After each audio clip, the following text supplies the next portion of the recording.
स्वागत है आपका HPN न्यूज़ में। खबर वही जो सच है। आज हमारे साथ हमारे पॉडकास्ट में एक बहुत बड़ी हस्ती है जो है सुनीता रानी मैम, नमस्कार जी। SSP कमांडेंट इन पटियाला। जी मैम हमारे पद्मश्री अवॉर्डी, अर्जुना अवॉर्डी और पंजाब के सबसे बड़े अवार्ड महाराजा रंजीत सिंह अवॉर्डी। मैम आपका बहुत बहुत स्वागत है आज हमारे पॉडकास्ट में। थैंक यू हमें मैम। बहुत तहे दिल से खुशी है कि आज आप यहाँ आए, आज हमारे साथ पॉडकास्ट शूट कर रहे हैं। हमें बहुत खुशी हुई। Thank you ma'am. तो सुनीता रानी मैम जो कि हर एक बेटी के लिए, हर एक लड़की के लिए देश की एक बहुत बड़ी एस्पिरेशन है।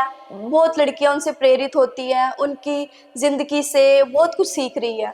तो आज उसी के बारे में हम जानना चाहेंगे कि मैम की ज़िंदगी में क्या क्या हुआ, कैसे कैसे मोड़ आए, कैसे कैसी कठिनाइयों से सामना करके मैम आज यहाँ पे है, जो SSP का रैंक मैम के पास है। तो उसके बारे में आज हम मैम से और जानना चाहेंगे। तो मैम हम आपसे पूछना चाहेंगे कि जब आपने अपने करियर की शुरुआत की, या फिर मैं कहूँ कि जब आपने अपना एथलीट में अपना कदम रखा, तो उस टाइम पे आपकी रुचि स्टार्टिंग से ऐसी थी कि ऐसा था कि आपको आपने खेलों को देखा और आपको लगा कि हाँ मुझे इस खेल में जाना। तो उस बारे में आप क्या कहना चाहेंगे? सबसे पहले मैं बताना चाहूँगी कि मैं गर्ल्स स्कूल सुनाम में पढ़ती थी। तो हमारे स्कूल में मतलब कि कल माहौल था एक, जैसे लड़कियाँ 5-6 लड़कियाँ काफ़ी गेम करती थी और उनको मेडल वगैरह मिलते रहते थे। तो उनसे जैसे प्रेयर में बच्चों को खड़े करके उनको मोटिवेशन करते थे, बच्चों को मेडल डालते थे। तो उससे मेरे को भी लगा कि मैं भी स्पोर्ट्स में जाऊँ। तो ऐसे मेरा जो है स्पोर्ट्स का शुरू हुआ। तो मैं हमारे मैडम होते थे कृष्णा डिप्पी, तो मैं उनके पास गई कि मैं भी गेम करनी है। तो उन्होंने मेरा नाम है जो लिख लिया कि अभी जो गेम्स होएंगे, कैंप लगेगा तो हम आपको भी लेके चलेंगे। तो ऐसे ही मेरा कैंप में नाम लिख लिया और मैं स्कूल की तरफ से स्टेडियम में जाने लगी। तो जैसे स्टेडियम में गई तो हमारे कोच जोगिंदर सिंह गिल थे, उन्होंने दौड़ा के देखा कि ये लड़कियां जो एथलीट जैसी बॉडी है इनकी, तो उनको दौड़वाया उन्होंने। तो मैं 400 मीटर दौड़ती थी, 200। तो ऐसे ही मतलब उन्होंने दौड़ाया जैसे पहली बार शूट में ही, तो मतलब काफ़ी अच्छा दौड़ी। तो उनको लगा कि ये लड़कियां एथलीट बन सकती हैं। तो पाँच छः लड़कियां हमारी हैं जो हमारे साथ की, उनको चुन लिया कि आप सवेरे और शाम दोनों टाइम आया करो। तो ऐसे प्रैक्टिस करने लग गए। तो पहली बार जैसे हमने डिस्ट्रिक्ट मीट खेलने को बोला, लेके गए, तो मैं डिस्ट्रिक्ट खेली, फिर स्टेट खेली, स्टेट में सेकंड आई, फिर फर्स्ट आई, फिर नेशनल में गई, फोर्थ आई। तो जैसे फोर्थ आई तो मैं बड़ा रोई कि मेरे को मेडल नहीं मिला। तो वहीं से सोचा कि अब नेक्स्ट टाइम आऊँगी तो मेडल पक्का लेके जाऊँगी। तो फिर मैं सवेरे शाम डेली प्रैक्टिस करने लग गई और लगातार मैंने एक साल प्रैक्टिस की। तो फिर मेरा जो नेशनल में गोल्ड आया स्कूल में और विद रिकॉर्ड। तो मेरा ऐसे सिलेक्शन है जो कैंप के लिए हो गया कि चलो बहुत अच्छा टाइमिंग भी है और जूनियर एथलीट है। तो मैं फर्स्ट टाइम कैलकाटा में इंडिया कैंप है जो जूनियर में लगाने के लिए गई, जमशेदपुर में। तो वहाँ पे भी मतलब काफ़ी अच्छी लड़कियाँ आई हुई थी अंडर 16 में। तो वहाँ पे भी मैं प्रैक्टिस की जैसे। तो जूनियर एशिया में मेरा फर्स्ट टाइम सिल्वर मेडल आया और ब्राउन आया। ऐसे मेरी जर्नी है जो इंटरनेशनल लेवल पे शुरू होगी। तो उसके बाद मैं शिमला में कैंप लगाया, शिलारू में भी फिर मैं दिल्ली अपनी हुई थी जूनियर एथलेटिक्स मीट है जो उसमें मेरा मेडल आया, ब्रॉन्ज और सिल्वर मेडल आया। तो सैफ गेम में गोल्ड आया। तो फिर मैं 98 एशियन गेम के लिए तैयारी की, उसमें भी मेरा सिल्वर और ब्रॉन्ज मेडल आया पहले। और 1 सेकंड से 200 में हिस्से में मेरा जो है गोल्ड मिस हो गया था। तो फिर मैंने 4 साल मेहनत की एशियन गेम के लिए। फिर मेरा जो 2002 एशियन गेम में गोल्ड विद रिकॉर्ड मैंने 1500 मीटर में लिया और 5000 मीटर में भी मेडल था मेरा। तो उसमें भी मैंने एशिया रिकॉर्ड बनाया। दोनों इवेंट में एशिया रिकॉर्ड बनाया और दोनों में अभी तक रिकॉर्ड है जो मेरे नाम पे चल रहा है। तो ऐसे फिर मेरे को पद्म श्री मिला, अर्जुन अवार्ड मिला और महाराज अजीत सिंह अवार्ड मिला 2006 में। डायरेक्ट DSP जो मैं 2000 में ज्वाइन किया, 2 में। और फिर ट्रेनिंग की पुलिस की फिलौर में, और उसके बाद फिर मैं डिस्ट्रिक्ट की ट्रेनिंग की पटियाला में। तो उसके बाद डीएसपी हेडक्वार्टर, फर्स्ट टाइम मेरी जब पोस्टिंग आई थी पटियाला में ही। और फिर मैं एसपी बनने के बाद एसपी सिटी मोहाली रही, एसपी सिटी 2, और एसपी ट्रैफिक भी रही मोहाली में। और उसके बाद पठानकोट में मेरी है जो एसपी ट्रैफिक में रही हूँ वहाँ पे। फिर एज ए कमांडेंट में fourth I R B PAP Jalandhar की तरफ से शाहपुर कंडी में मैं एज ए कमांडेंट ड्यूटी की।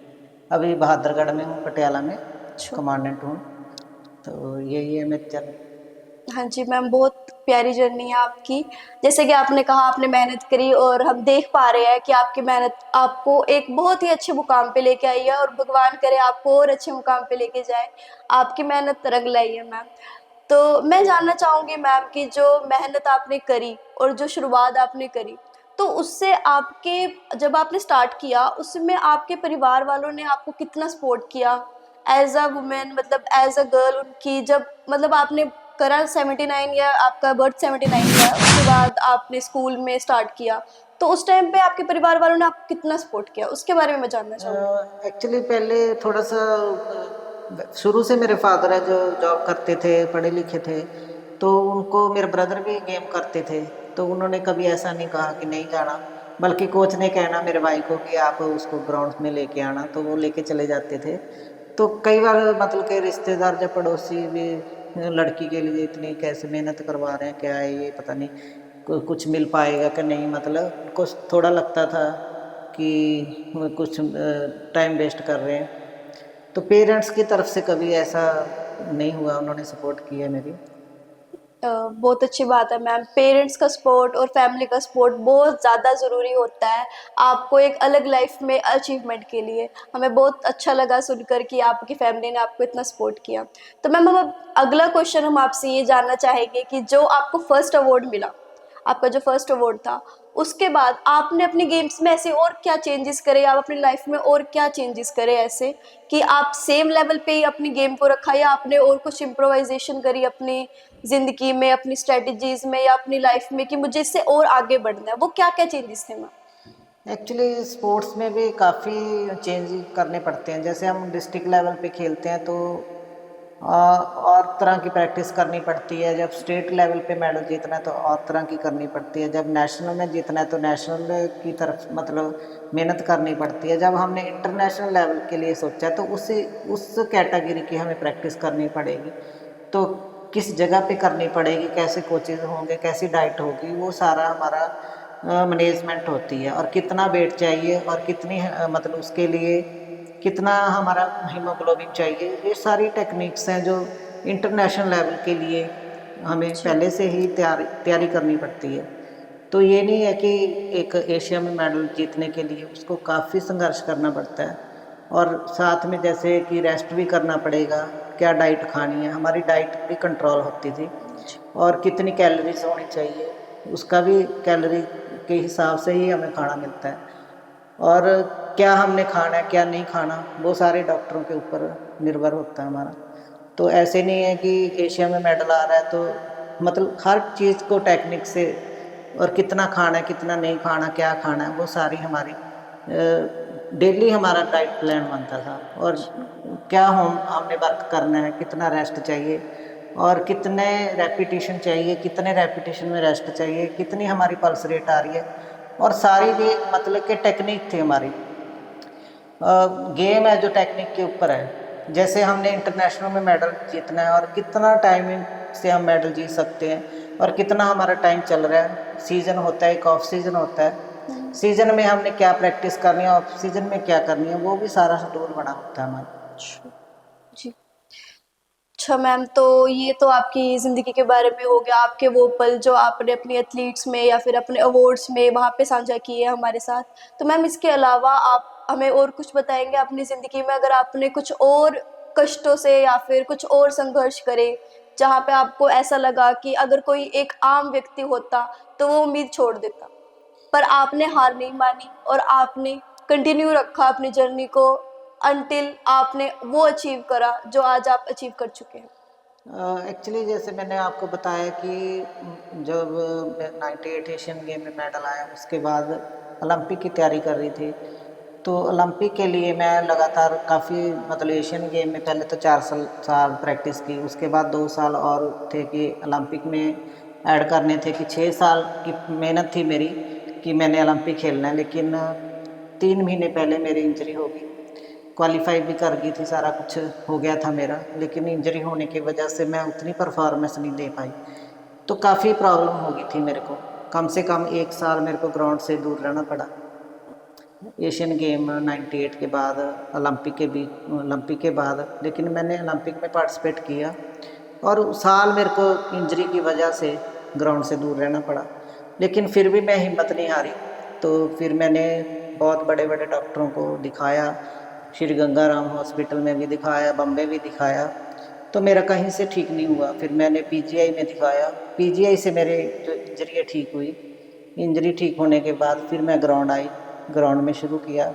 पहले जॉगिंग से शुरू किया, धीरे धीरे 1 साल के अंदर मैं रिकवर हुई।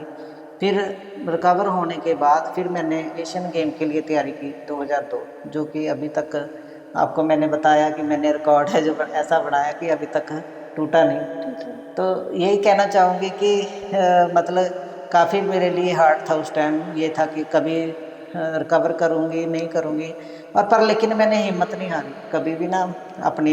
यही सोचती थी कि मैंने ठीक होके फिर दौड़ना है। तो इसलिए आज वो पलों को मैं याद करती हूँ। तो कभी कभी मेरे को लगता है कि मैं वो ओलंपिक में नहीं कर पाई जो मेरे को करना चाहिए था। मैम, हमें ये बातें सुन के आपसे और प्रेरित हो रहे हैं कि आपने उन पलों में भी अपनी हिम्मत को नहीं तोड़ा जिन पलों में एक आम आदमी अपनी हिम्मत तोड़ देता है और सोचता है कि बस इतना ही था मेरा सफ़र।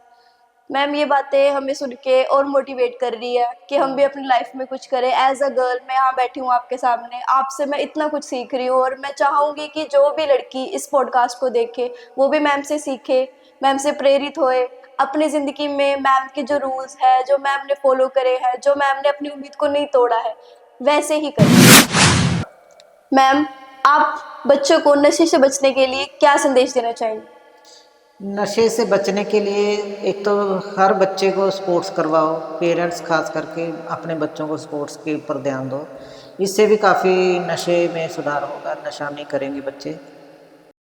क्या आजकल के बच्चों को फल फ्रूट खिलाना सेफ है? क्योंकि जैसे कि न्यूज़ में आता है कि आजकल के जो फ्रूट्स होते हैं उनके अंदर इंजेक्शंस का, दवाइयों का इस्तेमाल होता है, तो क्या विचार है आपके इस बारे में? एक्चुअली जो फ्रूट पे जैसे आप कह रहे हैं कि इंजेक्शन लगते हैं, ऐसा फ्रूट मत खिलाओ। जैसे छोटा फ्रूट है, जैसे अंगूर हो गए, इसमें तो इंजेक्शन नहीं लग सकता ना।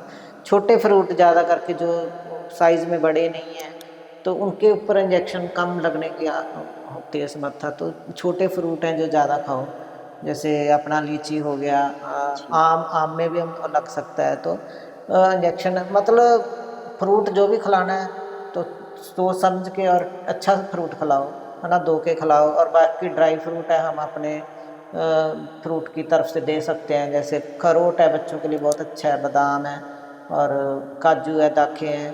तो ये चहारे हैं, जैसे सर्दियों में हाँ छोटे जी। बच्चों को उबाल के दो। तो ऐसी चीज़ें हमारे इसमें करनी चाहिए हमें। तो मैम, आपके हिसाब से बच्चों के लिए क्या डाइट प्लान होना चाहिए?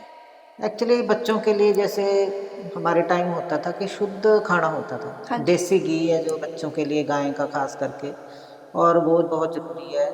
और दूध, दही, लस्सी, ये सारी चीज़ें हैं जो बच्चों के खाने में शामिल करनी चाहिए। और बादाम है, अखरोट है, और अच्छी खुराक, ठीक है, क्योंकि इनकी ग्रोइंग एज होती है। तो जो नॉन वेज खाते हैं उनके लिए, एक बच्चे के लिए डेली एक एग जरूरी है। जो एग नहीं खाते उनको उनको सोयाबीन सोयाबीन है जो भून के उसको बच्चे खाएं, उसमें प्रोटीन बहुत होता है। कच्चा पनीर, ऐसी चीज़ें हैं जो बच्चों को दें, अपनी डाइट में शामिल करना चाहिए। मैम, आपने अपने कार्यकाल में पंजाब में आपराधिक घटनाओं पे रोक लगाई, तो उसके बारे में आप क्या कहना चाहेंगी कि कैसे आपने उस चीज को पूरा किया या उन पे रोक लगाई? जैसे मैं काफ़ी देर वुमेन सेल में भी रही हूँ, काफ़ी लोगों के घर बसाए हैं, खास करके लड़कियों के, है ना, जिनका अपने हस्बैंड से थोड़ा झगड़ा झुगड़ा रहता था, जो जो भी है ना, मतलब काफ़ी प्यार से हैंडल किया। मेरे 5,000 लोगों का घर है जो मैंने बसा दिया। तो मेरे को बहुत अच्छा लगता है कि किसी के हम काम आए, देश के काम आए और फैमिलियों के काम आए। तो कहीं भी कोई दुर्घटना होने की आस होती है तो वहाँ जाके भी मैं काफ़ी हेल्प करती हूँ। जैसे कई बार एक्सीडेंट हुआ पड़ा रोड पे, तो मैं सोचती हूँ कि कोई इंसान की ज़िंदगी है जो मेरे उससे बच जाए, तो मैं काफ़ी सपोर्ट करती हूँ, हेल्प करती हूँ। तो किसी भी ड्यूटी को अपना धर्म मानती हूँ, जहाँ पे ड्यूटी लगती है बड़े मतलब कि अपनी तरफ से काफ़ी मेहनत करके और ईमानदारी से ड्यूटी करती हूँ। जो भी मेरे को टास्क दिया जाता है, जैसे कोई प्रधानमंत्री की ड्यूटी आ गई या राष्ट्रपति साहब की आ गई, तो काफ़ी अच्छे से मैं वो ड्यूटी करती हूँ कि अच्छे से ड्यूटी निभे मेरी।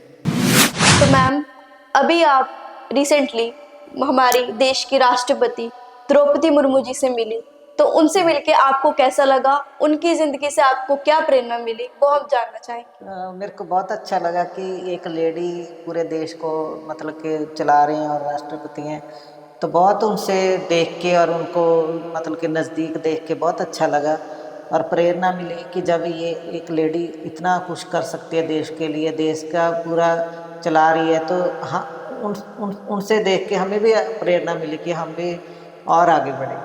तो हर लेडीज़ को उनसे मतलब कि शिक्षा लेनी चाहिए कि खास करके लड़कियों को कि कैसे आगे आना। तो मैम की ज़िंदगी से हमने इतना कुछ सीखा, मैंने एज अ गर्ल इतना कुछ सीखा, और आप जो भी लड़की इस पॉडकास्ट को देख रही है, सुन रही है, वो मैम की ज़िंदगी से सीखे, कुछ अपने लाइफ में इम्प्रोवाइजेशन करे, कुछ अलग चेंजेस करे, कुछ अपने लिए गोल सेट करे। और इसी प्रकार आप हमारे पॉडकास्ट को देखें, क्योंकि हम आने वाले पॉडकास्ट में मैम से जानेंगे और कुछ बातें, उनके नए नए एम्स जो उन्होंने रखे हैं, अपने गोल सेट करे हैं, हम उनके बारे में जानेंगे। तो देखते देखते रहिए HBN न्यूज़।